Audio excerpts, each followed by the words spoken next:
Yay! Ladies and gentlemen, welcome. It's your boy Bunneh 3000 back again. Geek Swag Podcast coming at you with Heat Magazine, Ladies of the Round Table. Oh man, day 3 is done. This is my last day. I am not going back tomorrow. Nothing personal. It's just 3 days is about as much as my bank account and my back and neck can really handle. Man, today was a long day. I kind of got up when I typically get up here in Connecticut around 7 o'clock. And I tried my best to get to Comic-Con early, do everything I had to do, but dude, it never works out the way you plan it. I missed, and I completely forgot that yesterday I missed an interview I was supposed to be doing with the makers of Marvel's Puzzle Quest. I was supposed to have an interview with them yesterday at 10 a.m. I'm sorry, guys. I'll email you guys later. Maybe we can reschedule it. It was traffic getting down there yesterday. Today there wasn't as much traffic, and I think it was probably because of the rain. I ran all over the place. I went, actually, speaking of which, before I even got to Comic-Con, while I was here in Connecticut, I had to run by my job. Because my mom had brought me, or she pre-ordered some things for me for my birthday earlier this week. But when she did so, she had it sent over to my job. And of course, it got pre-ordered the week before the game came out. And of course, the game doesn't reach its destination until it was probably Friday. In the mail. So I dropped by work, picked up my games, and I guess I'll just show those to you. This is the little thing that Amazon sends you. You know, they put your little gift thing in there, and my mom will put a nice little gift message in here for me, for each one of the games that she bought for my birthday. Let's see. And this is how it looks when they wrap it. Nice little Amazon smile going on there. You know, so that's the way the little gift wrapping looks. So a little impromptu unboxing for you guys before we get into the Comic-Con stuff. So this is number 1. I'll definitely be streaming this soon. Kevin Durant. I know it's Kevin Durant.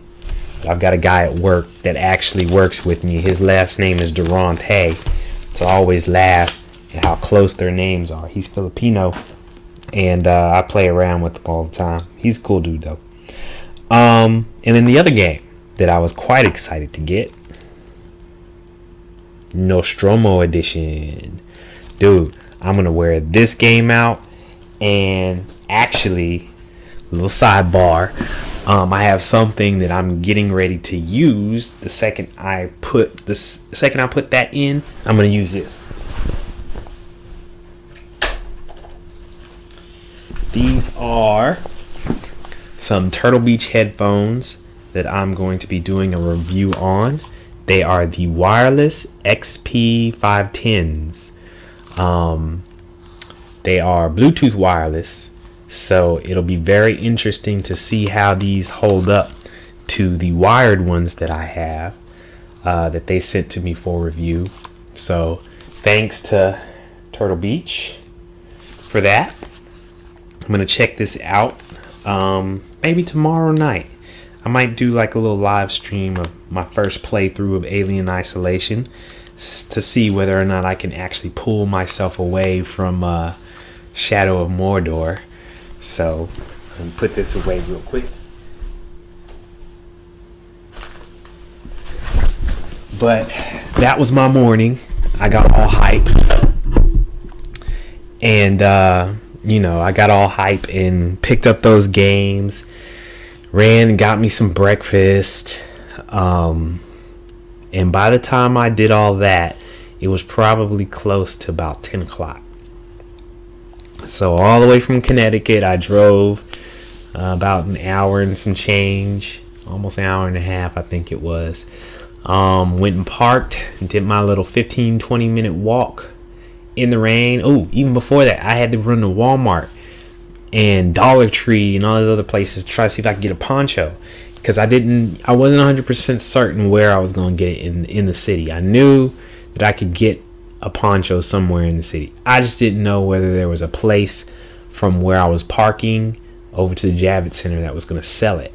So I didn't want to leave that up to chance, and I didn't want to have to get out, you know, park my car and take out all my bags and all the other stuff, because I had my laptop, I had my camera.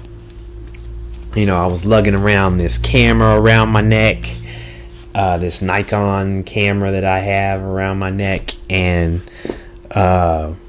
you know, got my laptop bag. I've got my other bag, you know, that I had in my back that had my water and my energy bars and my other stuff. And I was like, ugh, I can't do that, right? So I finally get the poncho. I get into Comic-Con, and I'm like at a loss. I'm like, goodness, what am I gonna do now?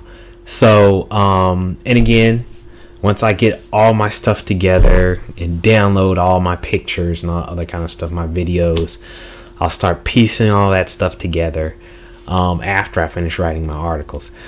And I took some really, really good cosplay pictures. There was there were so many. There were so many really good ones. There were what is the Ace Phoenix guy? There were a lot of anime characters. There were a lot of Batman, a lot of Jokers, Deathstroke, Red Hood. There were some good Red Hood ones there. A lot of Poison Ivy. There were some other characters I didn't even know what they were, but the outfits were fantastic. There were a bunch of Mortal Kombat guys there, Ghostbusters, lots of Ghostbusters there, fully working proton packs.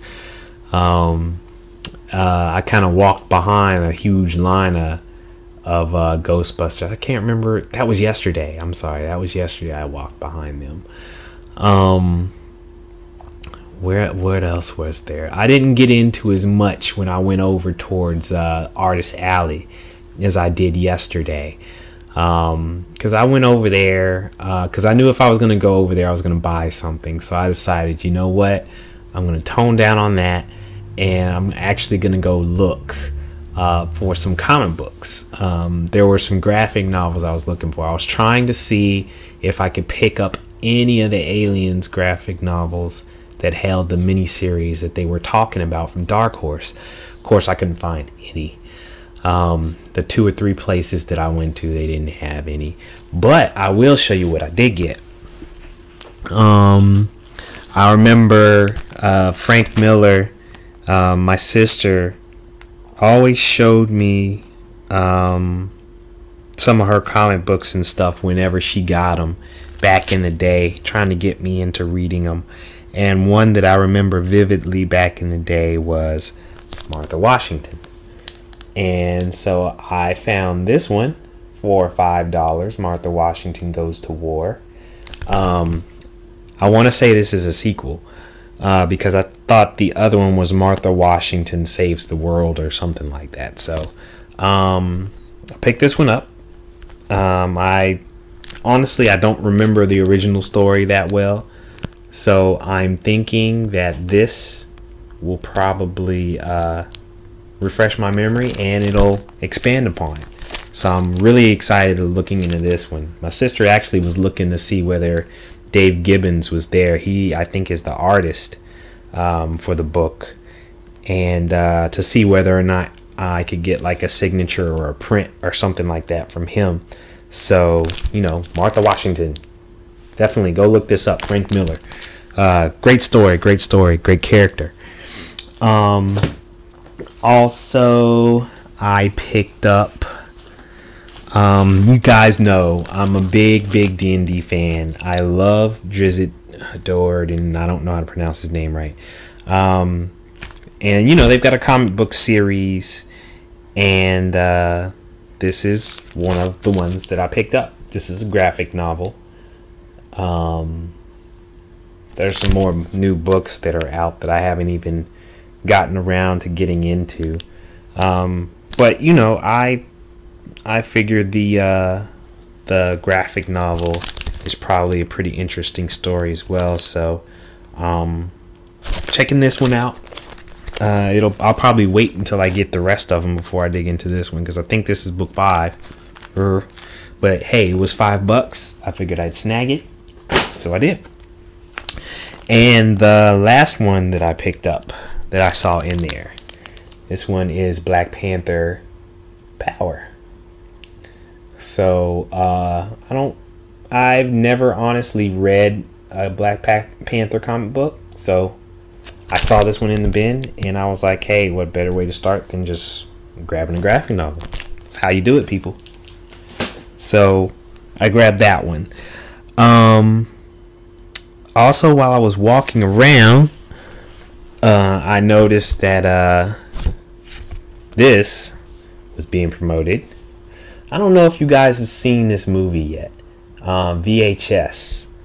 It is a very what's the word I'm looking for? Disturbing movie. It's one of those kind of movies that they it's just real odd. It's almost like the first time you see something like Human Centipede. It just blows your mind when you watch it, and you have a hard time trying to figure out, okay, was this movie good, or was it just shock therapy, or was it both, or what? Because it's one of those movies that just sticks in your minds. And that's how VHS was for me. It's almost like taking a bunch of short stories by different directors, different actors. They are not related at all, and piecing them together and trying to make a cohesive story out of all of them, and it doesn't have a cohesive story at all. But for those of you who don't know, VHS, basically these guys, they get paid to, I don't know, I can't even remember what it was, whether they got paid to check out this one guy that was supposed to be getting someone a video for them, or some weird move, some weird thing like that, right? These people, they take these shock therapy videos of different weird and odd things. I don't remember what happened, but anyway, you have to check it out, because each one of the short stories that they piece together it's just weird, just disturbing. Like one, these guys are doing like they're doing a documentary, and they go out to this cult, where this cult is, and they're supposed to be doing like an interview with this cult leader, and the cult leader like dupes them, and essentially wants them to bear witness to the not resurrection, but the birth of the Antichrist is basically what it seemed like to me. You know, they had this crazed looking secluded place that was somewhere in I don't know whether it was Indonesia or Polynesia. I don't know. It was somewhere, right? And, you know, there's a whole bunch of women there, not a whole lot of guys. It's very, very strict. You know, the girl that was a part of the group, you know, they try to recruit her or do something to her. The guys, you know, one of the guys gets killed or something like that. And then, you know, as they're trying to figure out where the girl went. She gets like impregnated or something like that, and then a demon comes out of her. The demon chases after the dude, and oh, it's just weird. Lots of blood. You know, it's one of those horror movies where there's a lot of blood, a lot of gore, a lot of strange, odd things happening. I do recommend it though. It's just strange. It's odd. It's definitely different. I'll definitely recommend it. But the second one, I don't even remember watching, honestly. I might have watched it, but it wasn't as good as the first one. So I'm kind of hesitant about this one. It seems like it actually has a storyline though. It says here, a police chase after a deranged ice cream truck has captivated the attention of the greater Los Angeles area. Dozens of fame-obsessed teens flock to the streets with their video cameras and cell phones, camera phones, hell-bent on capturing the next viral video. But there's something far more sinister occurring in the streets of LA than a simple police chase. A resounding effect is created onto all those obsessed with capturing salacious footage for no other purpose than to amuse or titillate. Soon the discovery becomes that they are themselves are the stars of the next video, one where they face their own death. Ugh. So, yeah. It looks like it'll be on demand October 23rd and on iTunes October 23rd. This is a couple of weeks. And in theaters November 21st. So VHSviral.com, go check that out. I think it'll be interesting. It's interesting enough. The series has been interesting enough to capture my attention to at least go check it out. So you guys check it out. I think you'll like it, especially the first one. Definitely got to see the first one. So, you know, I did all that, and then I recognized, I was like, you know what? I went over to the Invaders booth and I didn't get a chance to get a picture. So, you know, I walked back over there. I saw little Angie. She is Sparkplug. And I saw the other co-hosts of the, not co-host, I'm sorry. I saw the other star of the series there as well. But I started talking to the, I think it was the producer, and she was basically filling me in on, you know, the whole casting process, and, you know, how they got all of the actors and actresses for it, all the awards that they've been winning, how one of the award ceremonies they recently got invited to was one that Susan Sarandon runs, and you know, they were invited to go to that one, so they're hoping that they come back with some hardware with that. I'll be pulling for you guys. I still haven't had an opportunity to catch the show yet, but as soon as I'm done with this, I'm going to check those out. But they were nice enough to autograph it for me. This is one of the pictures here from the web series, theinvaderseries.com on YouTube. So, you know, the whole crew autographed it for me. Thanks, guys.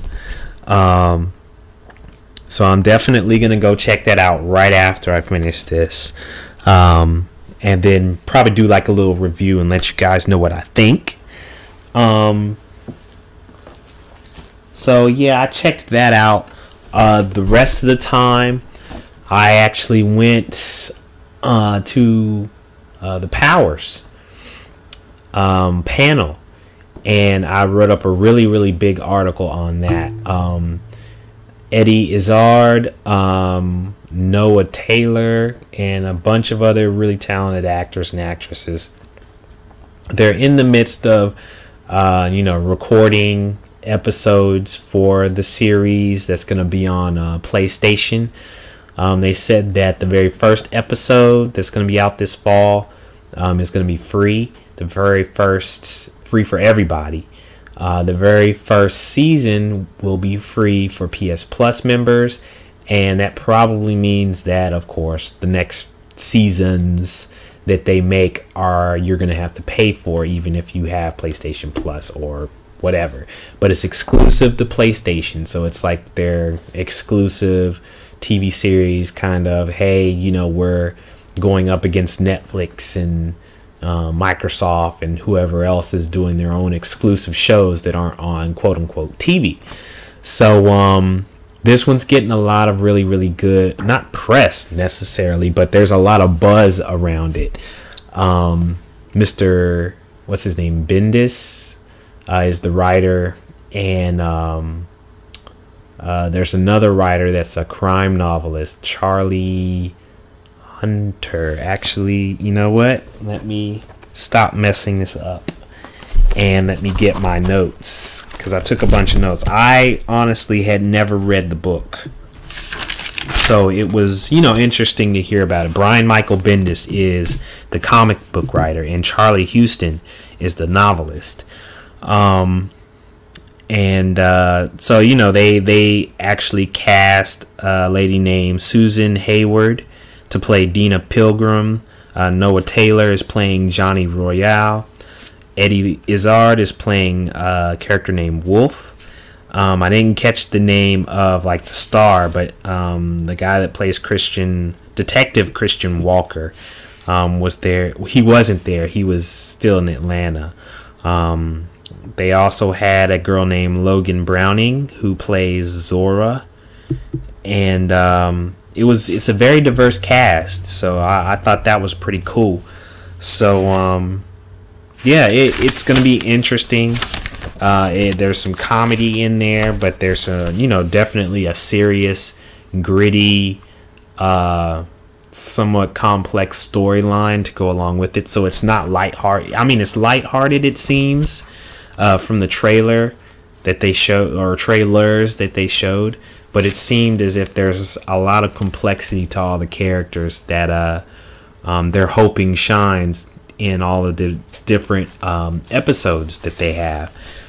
So again, they're still filming it. They're only on episode 3 right now, but they are doing what they can to get through it, and they're all excited about it. So I know there's a lot of you guys excited about it, so definitely be on the lookout for that article. All I have to do is just put some pictures in the article and everything, and I'll have it posted sometime tomorrow. And after I was done with that, I was wiped. It was so, I was surprised when I got there, because despite the mad rush, not necessarily mad rush, but despite the huge crowd that was right outside the show floor with all the people doing the cosplay and everything, it was really interesting, because when I got on the show floor, it seemed empty. Not necessarily empty. It seemed as if it wasn't as packed throughout as previous cons to me. I could actually get around a bit. It was still busy, so I'm not going to say that there weren't a lot of people. There were still a lot of people there. You have to push and kind of shove your way through, but it seemed like there were just certain concentrated areas where there were people, and then there were other areas that were just wide open. So I was over. So like when I was selecting my comic books, it was easy to get around, because in all those areas, that's not where a lot of the people were. More of the people were over near a lot of the other vendors and a lot of the big name booths, I guess, for all the signings and so forth that were over in those areas. There were still more wrestlers there. JBL was there again. Hacksaw Jim Duggan was there. What is the other guy? Ted DiBiase was there. There was somebody else that was there also. But they had some more old school legendary wrestlers there. Xena was there. The cast of the original Karate Kid was there doing autographs. Not on the show floor, but I heard they were there. Of course, Next Generation cast was there. The guy from The Last Dragon, he was there. I think I missed him though. I walked by his booth once and I didn't catch up to him. But it's like the 30th anniversary of The Last Dragon, so I'm certain somewhere on the net they've got all kinds of stuff going on for that. So I'm certain somebody at the con took pictures and stuff with him. So you should look for The Last Dragon and hashtag NYCC, and you'll probably see some good pictures of that guy. I can't even remember what his name is. They need to bring Vanity, but whatever. There was a lot. There was a lot going on. Again, I've got pictures. Probably I'll see whether or not there were any real storefronts that really caught my eye. There really weren't that many today as there were the other couple of days. To do some of your geek shopping at, when you start doing your holiday shopping. I'll probably try to put all of it together into one post so you guys can get some ideas. But there was there was a lot of good artwork, and I went back down to Artist Alley again. And actually, when I was down there, I ran into an artist that has a new comic book series that was kind of interesting to me, and I think Jason's gonna like this one too. But it's called Nerd Pimp, and you would be like, okay, what in the world is Nerd Pimp? And I still don't know yet, but I did buy the book. But this, is the card. It's about an IT guy that basically stumbles on the oldest profession there is, and that's pimping. Now, what he's pimping off his friends to do is another question. So, as they explain to me what the whole series is really about, I think it'll be interesting. Maybe even just get this guy on the show. Hunter Fine, I think, was there. I think that was him. And he, I think it would be interesting to get him on the show. Just let him talk about the book, and see, and see whether Jason decides to try to offer him some ideas or some of his own experiences as an IT guy. I'm sure Jason would kind of get into that. But I bought the graphic novel. Kind of simple cover. Here's some of the artwork inside.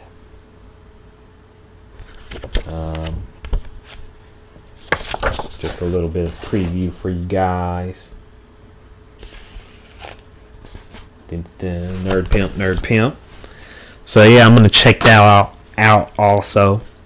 Try to give you guys a little insight on how that is.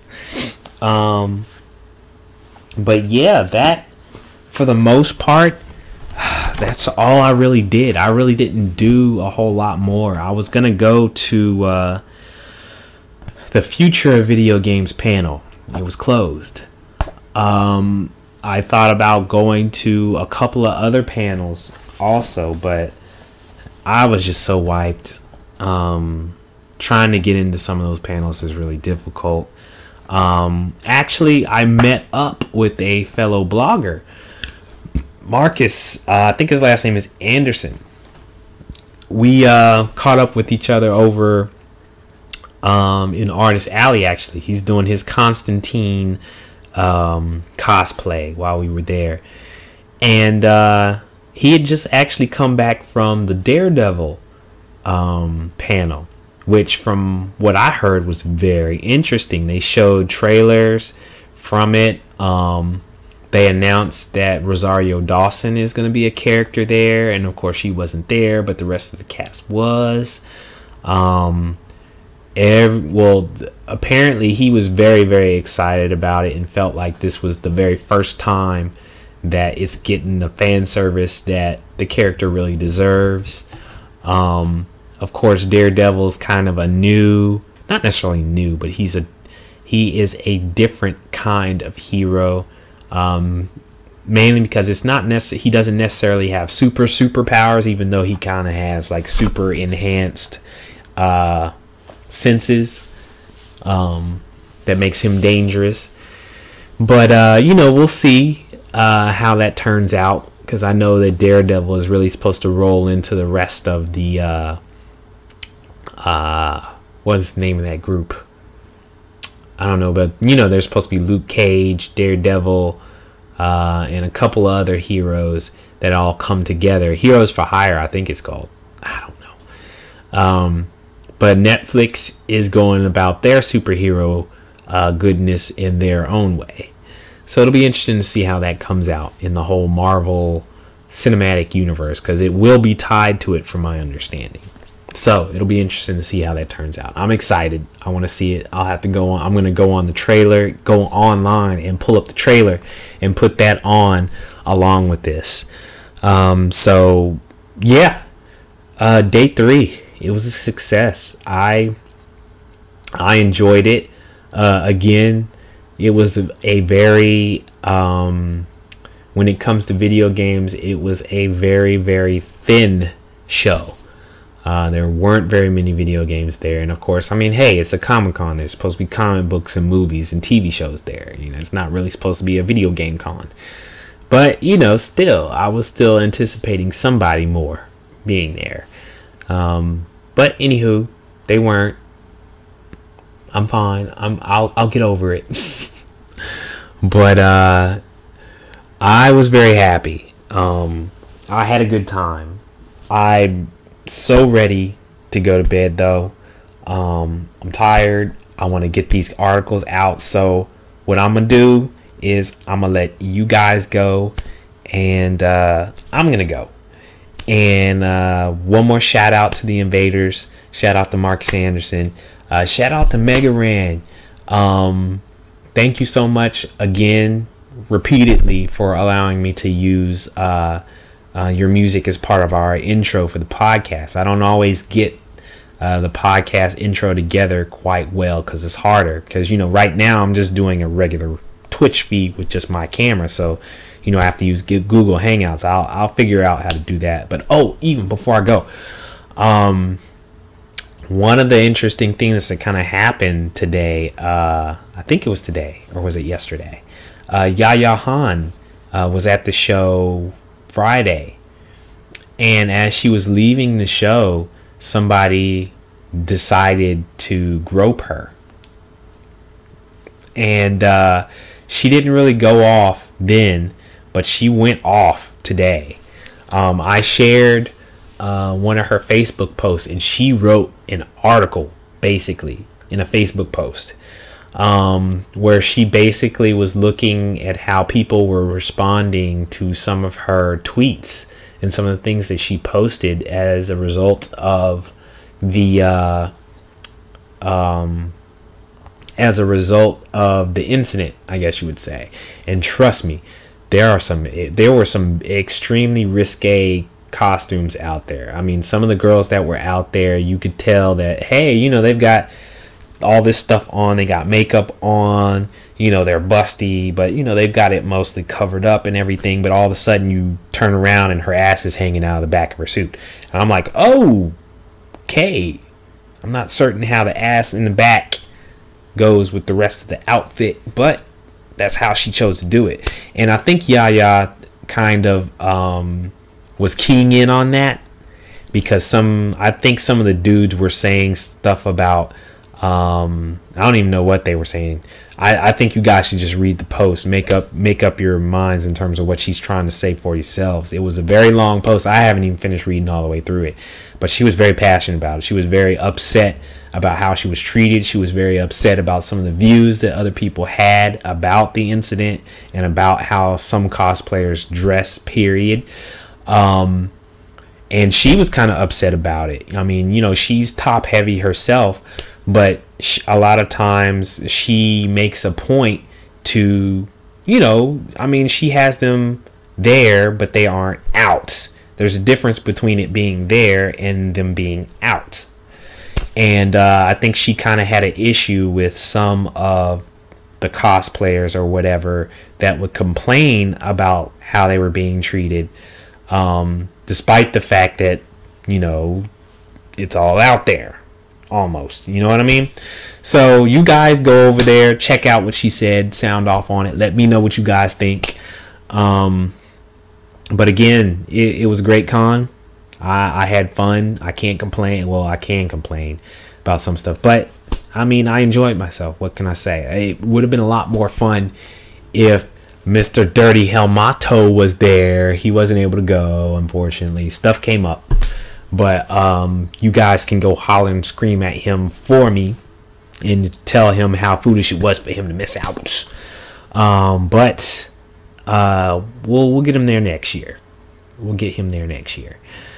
Shout out to Makita. I met Makita yesterday. Was that yesterday? Yeah, it was yesterday. For the first time in real life. So definitely go over to Z Gamer Online and check out her experience with Comic-Con and the things that she saw. I think she wrote up something real big for Monster Hunter 4 Ultimate, which was there. So I know a bunch of people are interested in that. Me personally, not particularly interested in it, but go check that out. She's got some info on that, as well as some other things that she thought was interesting there. So go check out my teammate Makita, zgameronline.com. And I'm out, people. Thank you so much. I'll see you guys soon.